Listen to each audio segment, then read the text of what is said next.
one note is off, it eventually destroys the whole symphony, David. I got nightmares in my head, I fear thoughts build up until I can't hear. My mind fills up into a creature, and it haunts me somewhere much deeper. I got nightmares in my head, I fear the thoughts build up until I can't hear.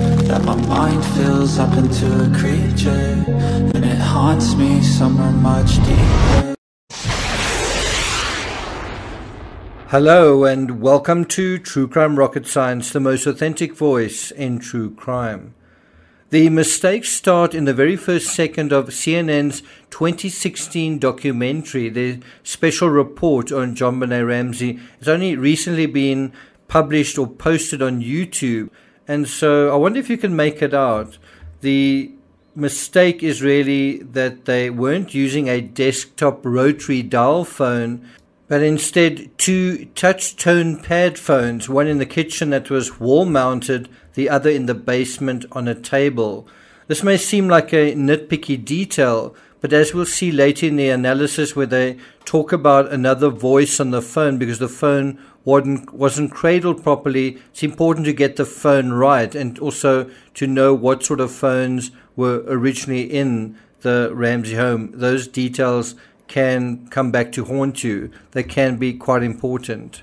In my analysis on Patreon, I gave a broad introduction to this. I'm not going to do that here. Instead, I'm just going to ask you to, while we're dealing with each of these issues, 10 of them, I want you to see if you can see beyond the trees of each of these individual issues and try to see the woods.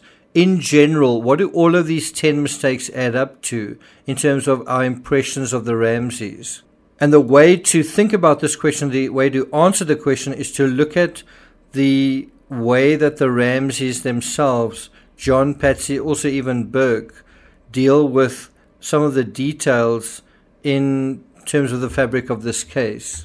Before we get to that, if you haven't subscribed to the channel, please do. I'll be doing quite a few episodes on the JonBenet Ramsey case in the next couple of days, dealing with this particular documentary, but also dealing with some reading that I've done on Perfect Murder, Perfect Town, where I've just sort of stumbled on quite a few insights and things that I really want to share with you. So if you're interested in the JonBenet Ramsey case, you really want to stick around for the next week or so in terms of episodes.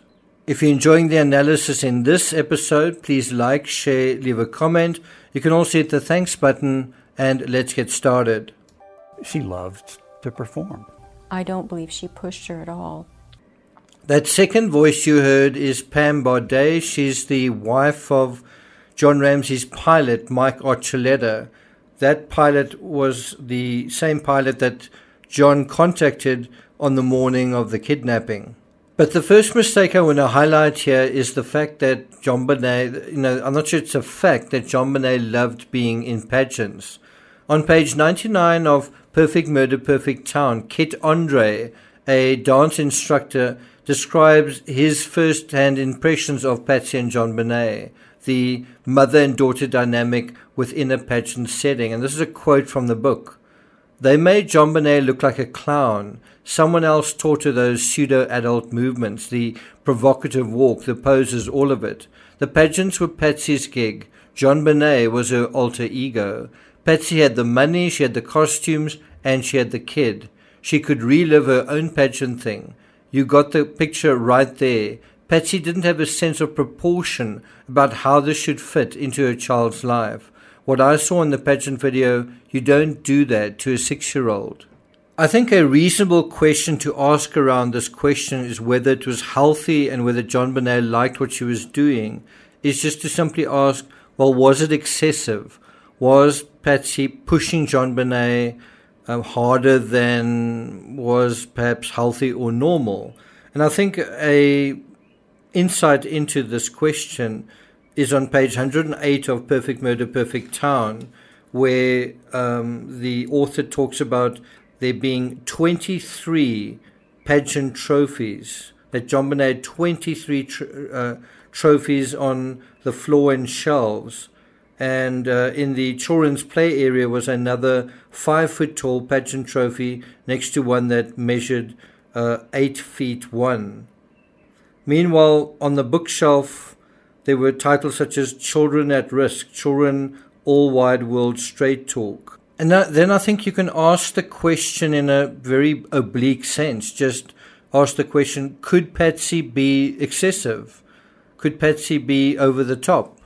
Well, think about the Christmas trees in every room during the Christmas of 1996. Think about the 3-page ransom note. And think about what pageants actually are. Are they excessive? Are they over the top for some people? And just look how over the top these outfits are. As late as Christmas Eve, John describes JonBenet as being miffed in his police interview because JonBenet wanted to see the Christmas star above Boulder, but he says, we wouldn't let her walk up to the star because she had on her church dress and can't walk up there. And so the impression one gets, and the impression Schiller summarizes in his book, is that JonBenet was performing because her mother wanted her to, not because she wanted to.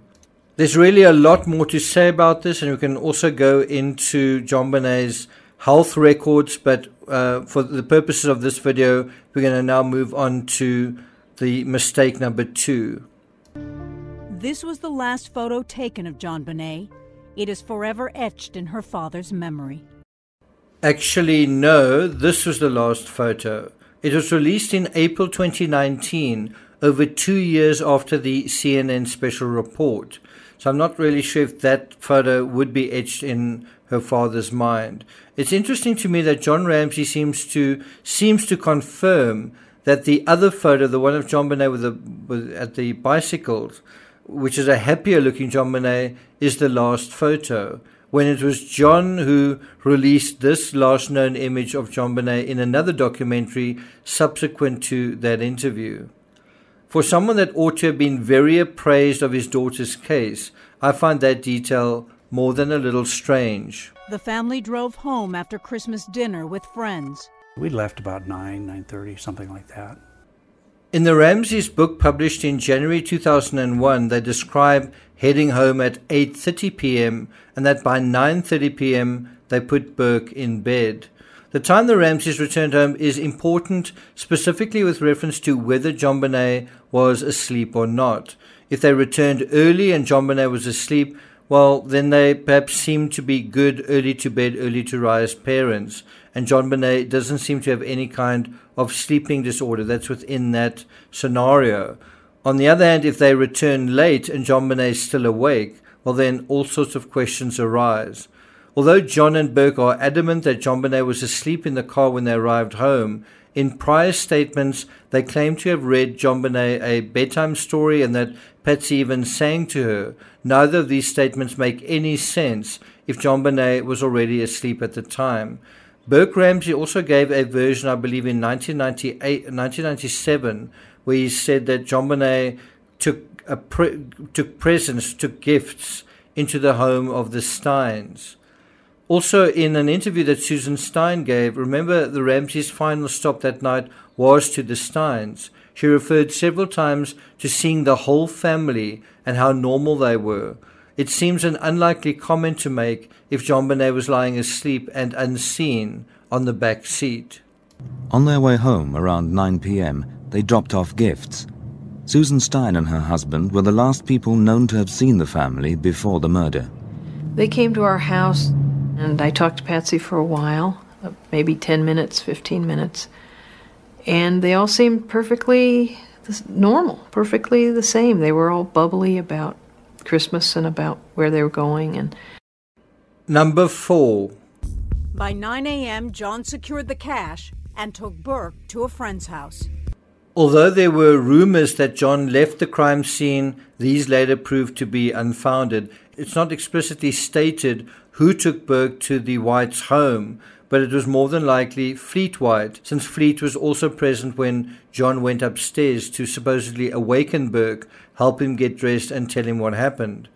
On page 22 of his book, Detective Steve Thomas describes this scene as bewildering because Burke was also a witness. when Officer Rick French saw Burke being taken away, he walked over to Burke, but John Ramsey intervened, telling French that Burke didn't know anything and that he'd slept through the whole thing. Number 5. By the way, I hope you're taking notes, and I'd be very interested to see, of the 10 mistakes that I'm highlighting, which do you not agree with? Do you agree with all of them? Do you disagree with any of them? Do you have anything to add to some of the points made? Anyway, number 5.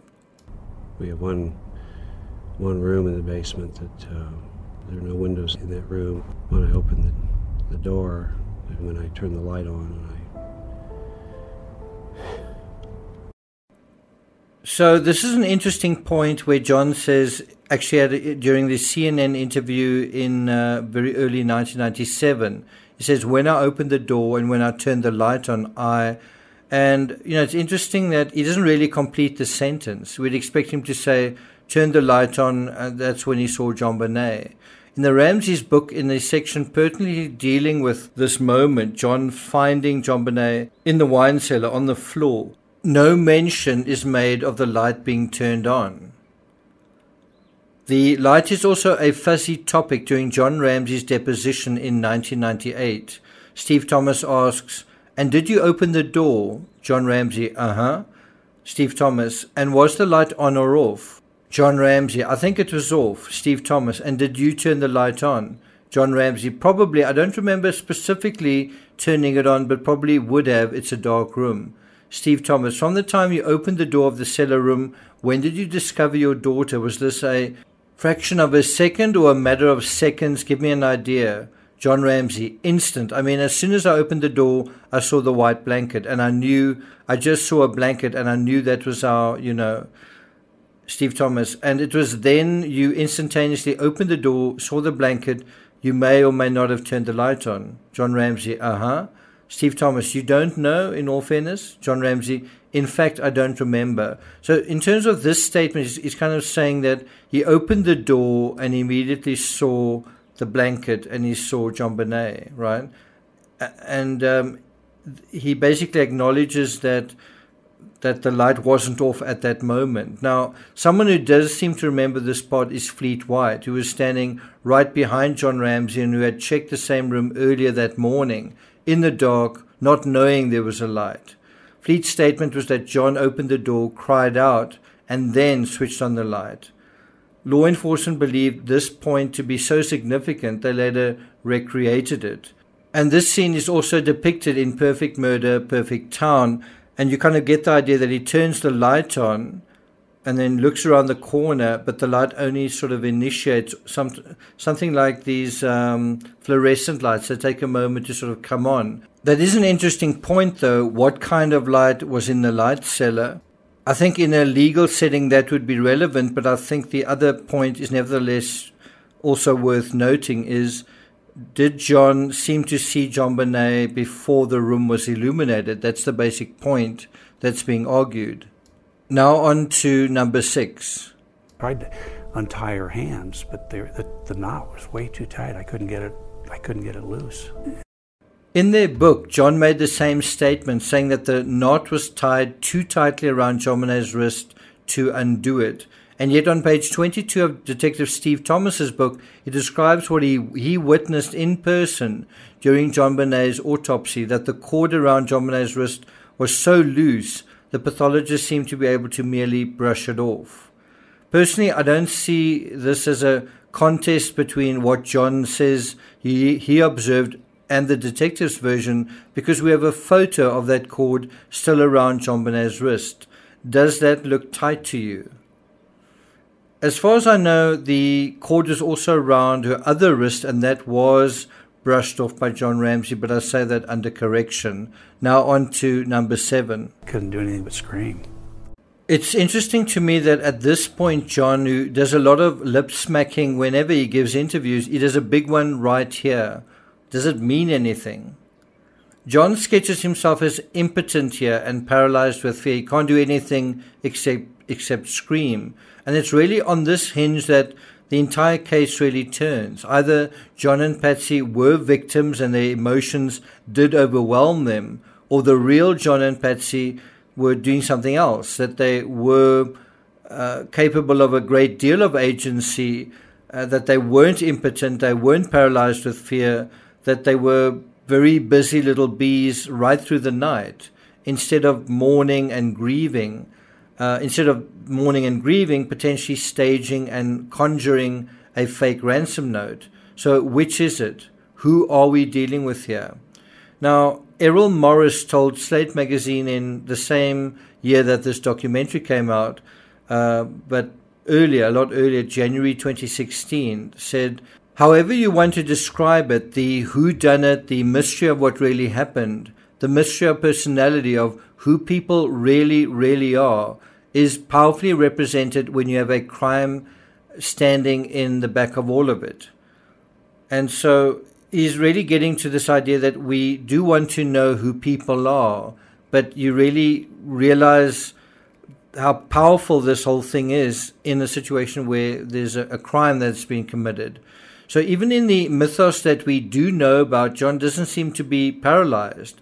Witnesses say that he called his pilot early on to arrange an exit out of Boulder. He also called his business manager. Both John and Patsy seem to be clear on who was at the top of their suspect list. Also, it was said that John was casually reading his mail while cops waited for the kidnappers to call. Also, he actively intervenes when an officer tries to talk to Burke. He tears duct tape off JonBenet's mouth. He lawyers up, and neither the police nor the local media have access to the Ramseys for 4 long months after the incident. There's also the assembling of Team Ramsey, a public relations dude, someone from the FBI, their own investigators, lawyers, etc., handwriting experts. We also know that the Ramseys have been very litigious over the years, have participated in countless documentaries, and John has participated in at least 2 books. And so the question is, when he says something like, all I could do is scream, you might say, well, you're taking that really out of context. But the question is, in a broader sense, is this this is a businessman, someone who's made, millions, and also who achieved 1 billion in turnover. Is this someone who is easily overwhelmed? Patsy, who is a pageant queen herself on stage, is she someone who's easily overwhelmed? Someone who throws parties and so on? And bear in mind, they gave their first interview to CNN something like the day after their daughter's funeral. Right? And obviously they're not unemotional. They are emotional people. The question is, are they overwhelmed? Are they paralyzed by their emotions? What do you think? Number 8, and this is quoting from again from the documentary. Later, horrifying details emerged. JonBenet had been brutally tortured. This is where we've got to be very careful about labels and the danger of getting them wrong. Just using certain words, simple words, to describe what seems to be self-evident. Well, are these the right words? For example, I think it's incorrect and inaccurate to refer to the device around JonBenet's neck as a garrote. The toggle rope around her neck had a particular kind of knot that you don't see on a garrote. It can only tighten in one direction. Garrotes don't have that. And since fibers that some believe are associated with Patsy's jacket, that these black and red fibers similar to Patsy's jacket were found on the sticky side of the duct tape, I don't think JonBenet's killer put it there. Whoever did wanted people to think the crime was worse than it really was. Ditto the ransom note. There are strange anomalies in this case: loose string around JonBenet's wrists, yet a tight cord around her neck. Duct tape on her mouth. Meanwhile, she's wrapped in her favorite blanket, a blanket that likely didn't come off her bed but straight out of the dryer. Also, JonBenet's clothes are changed, and yet she ends up in bloomers that are several sizes too big for her. Once again, we're confronted with 2 wildly divergent possibilities. Either that some stranger did do some terrible things to JonBenet against her will, and then there's the other possibility that someone familiar did things to JonBenet that may, at least initially, may have been part of a game and thus not against her will. And this raises this whole question of, if JonBenet was taken from her room, woken up, taken from her room, why didn't she cry out? Why didn't she cry out at any point subsequent to that? And I mean, what is the significance of, or what appears to be, a red heart drawn on the palm of her hand, a drawing that materializes very late in the story? Was that more likely done by an adult or a child? And that, I think, speaks to this idea of, was she tortured or was she involved in some sort of game? Was it a game? If it was a game, was it a game with adults or children? Number 9. So the amount of money is just really odd to me. The Ramseys thought so too. What's that mean? We looked at Psalm 118. Was it a biblical reference? Where did this number come from? Do you agree that the ransom note may have been inspired by Psalm 118? Well, I don't. But it is an interesting detail that John raises, and presumably he expects us to scratch our heads and try to find some reason for it. But that's a mistake, in my opinion. And so it's up to the interviewer to raise the issue that the number actually equated to John's Christmas bonus, which John then confirms. Was it a biblical reference? Where did this number come from? When did it hit you that the $118,000 equated to your Christmas bonus? When John answers this question, he seems to minimize it by saying, well, it was something on the pay stubs going back a whole year. In other words, he seems to be making it clear that for him there wasn't this sort of direct, it didn't correspond directly to what was going on in the ransom note, which would then make you think, well, it's not clear in his mind. And of course, if you suspect that the Ramseys wrote the ransom note, you would expect them to be very clear on this connection, because that's what they're trying to establish in the ransom note, right? So what is also interesting is that, and this may be a subtle point, but it's interesting in a scenario where John participated in and made suggestions to the ransom note, in a hypothetical like that, or if he didn't whatsoever, even if he didn't participate whatsoever, that his contribution, when he's asked about this in a documentary, well, is instead nonsense surrounding Psalm 118. I mean, I think you've got to ask the question, why even mention it? I mean, if you think do you really think it's more relevant than his bonus? So why mention it? And I think when you ask a question like that, I think you're getting into the meat and potatoes, the psychology, the wood surrounding the psychology of this case, the psychology surrounding how people within the case thought about the case. I mean, is it thinking strategically, or is it just the way that how things played out? Because isn't the spirit of running around in pointless circles the very substance of the ransom note itself? And doesn't the choice of the number chosen, suggest an insider? And isn't that why both Patsy and John suggested insiders like a work colleague that's from John's side, or the Ramsey housekeeper from Patsy, someone who would know about this number? And yet almost 27 years later, that insider stuff is gone. Now the perpetrator was fixated on one thing and one thing only. He had a sexual motive. So how does Gary Oliva know about John's bonus? How is he an insider? And if he doesn't know, why is he even talked about as a suspect in 2023? And that brings us to the 10th and final mistake. She was wearing the same outfit she was wearing the night before. There was significance derived by some observers from that fact that Patsy, a former Miss West Virginia, would never be seen wearing the same thing twice. Now consider this, when Officer French arrived at the Ramsey home, it was barely 5 or 6 minutes after Patsy's 911 call. Again, bear in mind the call comes through at 5:52 a.m. and French arrives shortly before 6 a.m. Schiller has the time as 5:58 a.m. When French arrived at the door, he finds John and Patsy fully dressed, and Patsy sporting full makeup. Also, bear in mind it's before 6 o'clock in the morning, the sun hasn't even come up. Also, Patsy was dressed in the same outfit she'd worn to the dinner party the night before. Now, if you don't know Patsy's identity, if you've glossed over all the fuss over all the outfits involved in Pageants in the story, then, and you don't know how Patsy pays attention to appearances, including her home and so on, well, then this simple detail is easy to overlook. But Patsy is really the last person who would wear the same outfit twice. And what this suggests is either that Patsy had an incredibly bad night and just simply wasn't thinking straight, which I guess is possible, or that Patsy never went to sleep that night or never got close to a full night's sleep.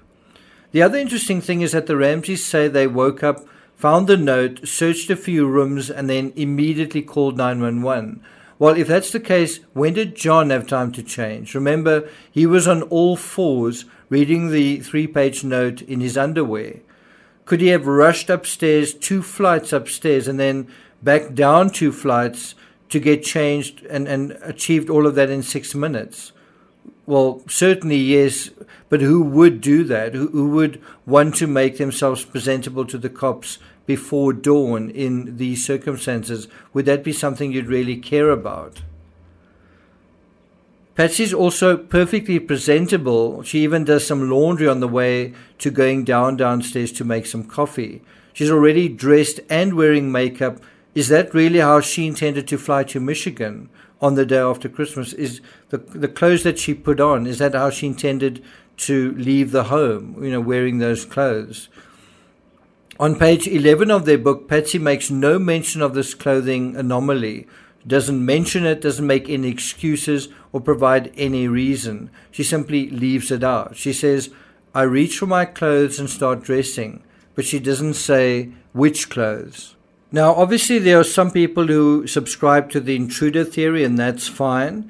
But in terms of the other side of the story, when you say, aren't there a couple of strange things going on, a couple of things that don't seem to quite make too much sense? And, we've just dealt with Patsy's outfit. And then you say, well, how many things like that are there? Well, we've put together 10, right?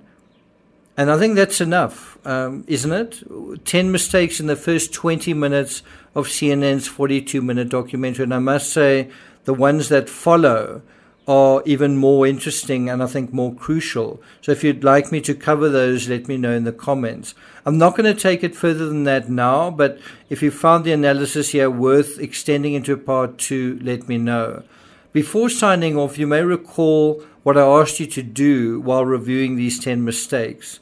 What I asked you to do is, when you look at all of these mistakes, what do we see in terms of the woods of the psychology of this case, in terms of our impressions of the Ramseys?